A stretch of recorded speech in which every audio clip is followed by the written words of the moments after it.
Welcome dear students.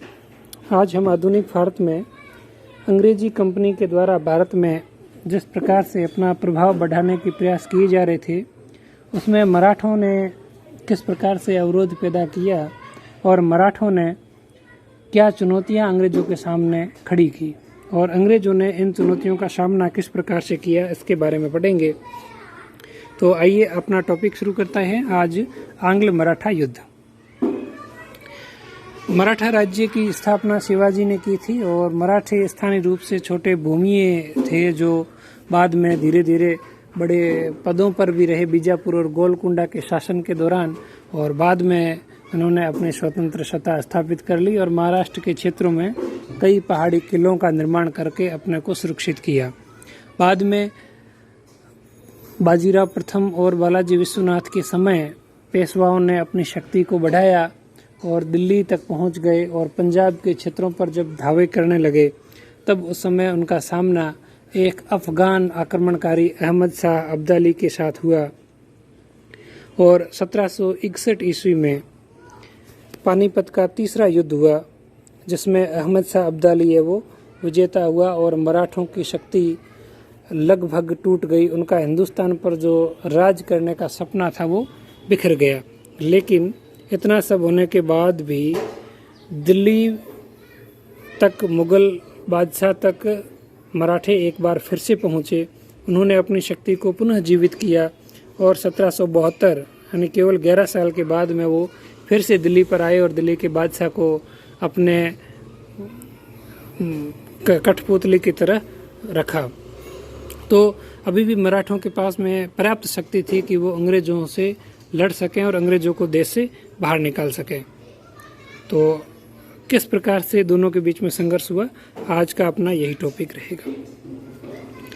किसी भी शासन और प्रशासन के लिए या राजा के लिए सबसे महत्वपूर्ण चीज़ होती है उसका प्रशासनिक ढांचा कैसा है, शासन करने की तकनीक क्या है। मराठा प्रशासन के लिए जो प्रशासन में जो योग्यता होनी चाहिए थी, उस योग्यता में एक सबसे बड़ी जो कमजोरी थी वो ये थी कि उनके सरदारों में एकता का अभाव था और इस एकता के अभाव को दबाने के लिए बाजीराव प्रथम, इनका नाम आपने सुना होगा, एक विवादित फिल्म बाजीराव मस्तानी आई थी, वो इसी बाजीराव प्रथम के चरित्र पर बनाई गई है। उसमें बहुत सारा विवाद भी हुआ था।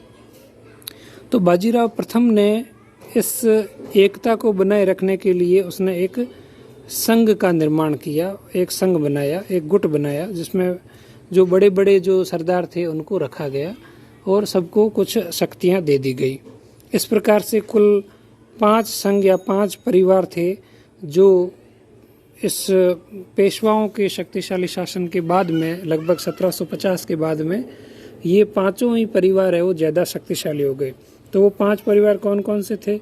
बड़ौदा में गायकवाड़, नागपुर में भोंसले, इंदौर में होलकर, ग्वालियर में सिंधिया और पुणे में पेशवा। अभी जो पेशवा है वो अभी इन सभी सरदारों के बराबर आ गया, जबकि अभी तक वो ज़्यादा शक्तिशाली था। तो ये 5 अलग अलग सरदार हो गए, इनके 5 अलग अलग राजधानियाँ हो गई और इस प्रकार से ये अपने को स्वतंत्र रूप से मानते थे। लेकिन वो पुणे के दरबार में भी कई बार जाते थे और पुणे में अपनी धाक जमाने का प्रयास भी किया करते थे और इसी धाक जमाने के प्रयास में इनमें आपस में कई झगड़े भी हुए और इसी कारण से अंग्रेजों को भारत में खास करके मराठा राजनीति में हस्तक्षेप करने का मौका मिला। पहले आंग्ल मराठा युद्ध के बारे में पढ़ते हैं। तो जो पहला आंग्ल मराठा युद्ध है उसके बारे में देखते हैं। पहला आंग्ल मराठा युद्ध 1775 से 1782 के बीच में लगभग 7 वर्ष तक चला और इसमें इस युद्ध के कई चरण थे। सबसे पहले तो हम ये देखते हैं कि अंग्रेज इस युद्ध में कैसे शामिल हुए, अंग्रेजों के क्या हित थे। 1772 ईस्वी में जो पेशवा था माधवराव, उसकी मृत्यु हो गई। माधवराव की जब मृत्यु हो गई तो उसके पीछे उत्तराधिकार के लिए उसके पुत्र नारायण राव और माधवराव के भाई रघुनाथ राव, इन दोनों के बीच में उत्तराधिकारी के लिए संघर्ष हो गया और रघुनाथ राव चूंकि ज़्यादा प्रभाव रखता था इसलिए यह पेशवा बन गया। जबकि नारायण राव है वो चाहता था कि चूंकि पिता के स्थान पर उसको पेशवा बनना चाहिए, इसलिए नारायण राव ने एक योग्य सेनापति नाना फडणवीस की मदद ली और नाना फडणवीस ने इस रघुनाथ राव को चुनौती दी और एक छोटी सी झड़प में रघुनाथ राव को भगा दिया। तो रघुनाथ राव पुणे से भाग कर के वो सूरत चला गया और सूरत जाकर के वो अंग्रेज़ों के पास चला गया, क्योंकि सूरत में अंग्रेज़ों की कोठी थी, और सूरत में जाकर के उसने अंग्रेज़ों के साथ में एक संधि की जिसको सूरत की संधि कहा जाता है। ये सूरत की संधि बहुत ही महत्वपूर्ण है। क्यों महत्वपूर्ण है? क्योंकि इसमें रघुनाथ ने 2 प्रदेश अंग्रेज़ों को सौंपने का वादा किया, सालसेट और बैसिन।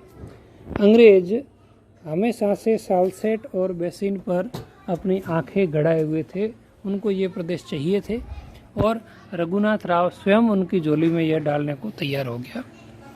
और ये दोनों प्रदेश देने के बदले में अंग्रेज रघुनाथ राव को एक सैनिक टुकड़ी देंगे जिसमें 25,000 सैनिक होंगे, 2500, इसमें लिखने की मिस्टेक हो गई है, 2500 सैनिकों की एक टुकड़ी भेजनी थी और उस टुकड़ी के माध्यम से उसको नाना फडणवीस को पराजित करके पुणे का पेशवा बनना था।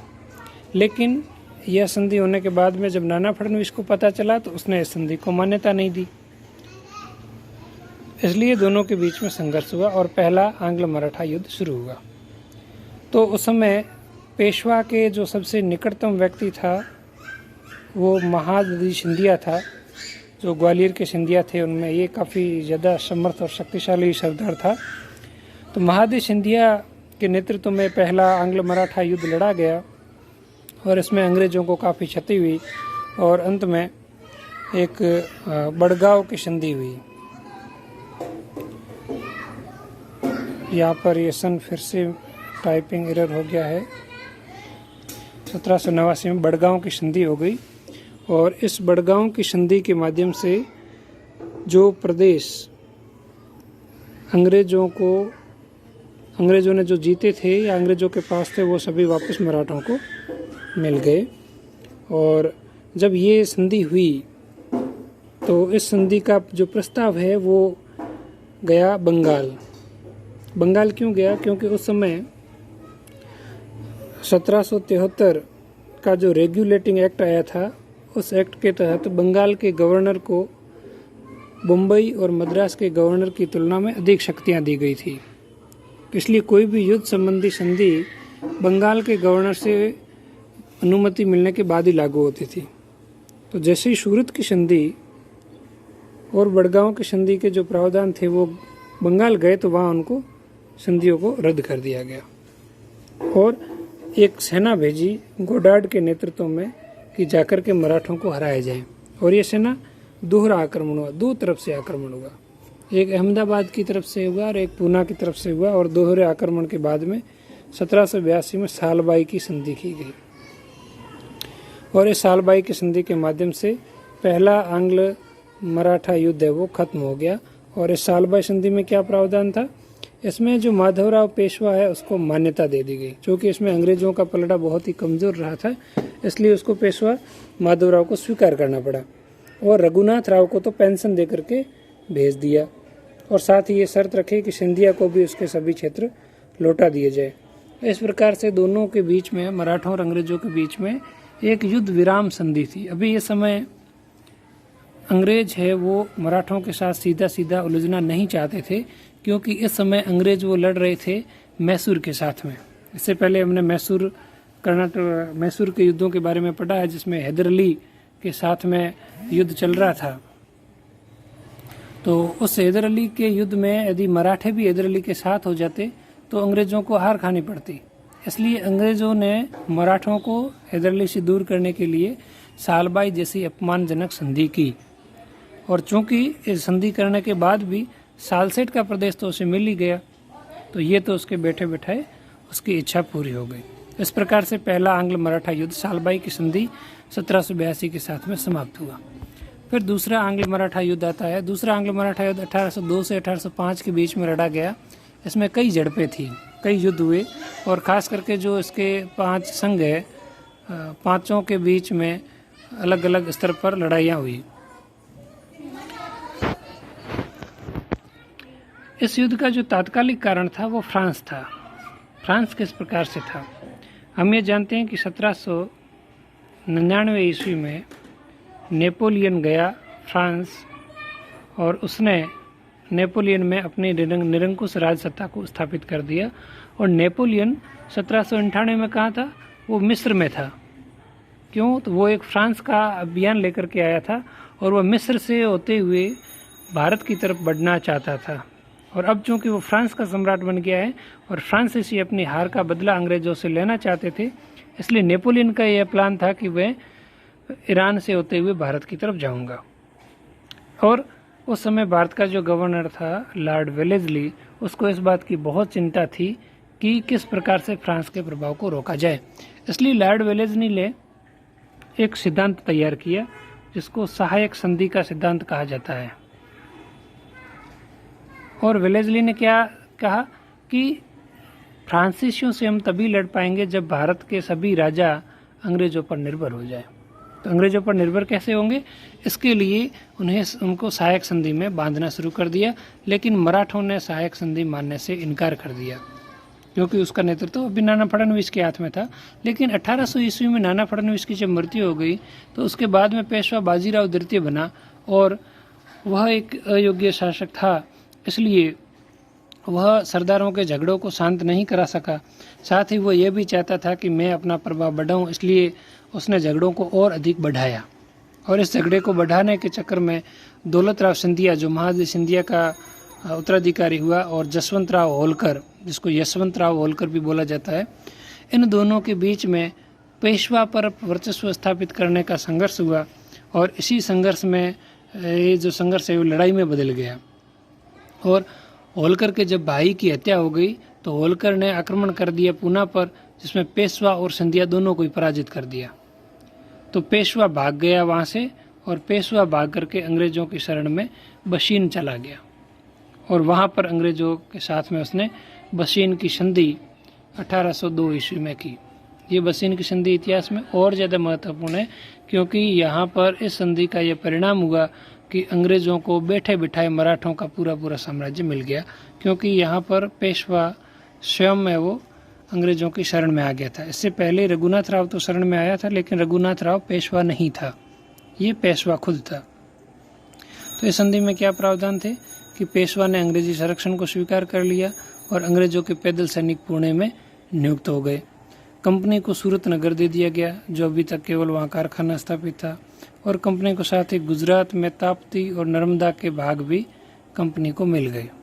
तो इस प्रकार से कंपनी को बैठे बिठाए इस बशीन की संधि के माध्यम से न केवल बड़े भूभाग मिल गए, बल्कि उनके नेतृत्व में अब पेशवा भी एक सैनिक के रूप में काम कर रहा था। साथ ही यह भी शर्त लगा दी गई कि किसी अन्य राज्य के साथ में यदि कोई संबंध बनाने हैं तो कंपनी से परमिशन लेनी ज़रूरी है। और मराठे अभी तक हैदराबाद के निज़ाम से भी चौथ वसूल किया करते थे, उसको भी छोड़ दिया गया। और गायकवाड़ जो अभी तक अंग्रेज़ों के साथ था, उसने भी उसके साथ किसी भी प्रकार का युद्ध नहीं करने का वचन दिया गया। तो इस प्रकार से बशीन की संधि के माध्यम से पेशवा है वो अंग्रेज़ों के सीधा नियंत्रण में आ गया। लेकिन इसके अलावा सिंधिया और होलकर भी थे जो काफ़ी शक्तिशाली थे और वो अभी तक अंग्रेज़ों से लड़ने के लिए तैयार थे। तो सिंधिया के साथ में 3 ईस्वी में सुरजी अर्जुन की संधि की गई। सुरजी अर्जुन की संधि की गई, इसमें छोटे छोटे युद्ध हुए और अंत में सिंधिया हार गया। तो सुरजी अर्जुन की संधि के माध्यम से सिंधिया ने आत्मसमर्पण कर दिया। और होलकर के साथ में जो संधि की गई वो बड़गांव की संधि थी। तो इस बड़गांव की संधि के माध्यम से होलकर भी इनके नियंत्रण में आ गया।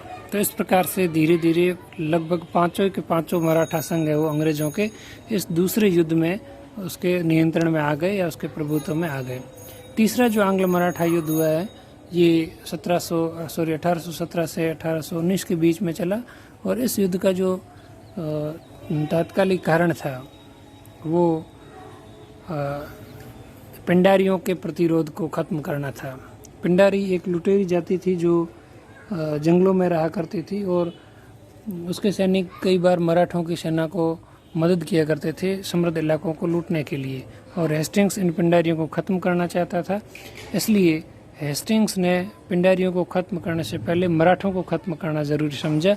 इसलिए उसने पेशवा, सिंधिया और भोंसले के साथ में अपमानजनक संधियां कर दी, और इनको, चूँकि ये पहले से नियंत्रण में तो थे, इसलिए इनके साथ में संधियां कर दी गई। और इन संधियों के माध्यम से दौलतराव सिंधिया, अप्पा साहेब भोंसले और मल्हार राव होलकर, इन तीनों ने इन अपमानजनक संधियों को मानने से इनकार कर दिया।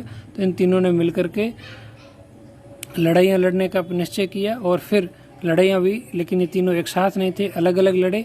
तो पेशवा के साथ किरकी की लड़ाई हुई, भोंसले के साथ सीताबड़ी का युद्ध हुआ, और होलकर के साथ महिंदपुर का युद्ध हुआ। तीनों युद्धों में ये तीनों ही पराजित हो गए, और इस प्रकार से पूना है वो कंपनी के नियंत्रण में चला गया, और भारत में अंग्रेजों को चुनौती देने वाली एक प्रमुख शक्ति मराठी, जो अब धीरे धीरे क्षीण हो चुकी थी, और भारत में अंग्रेजों की अब सर्वोच्चता है वो लगभग तय हो गई थी।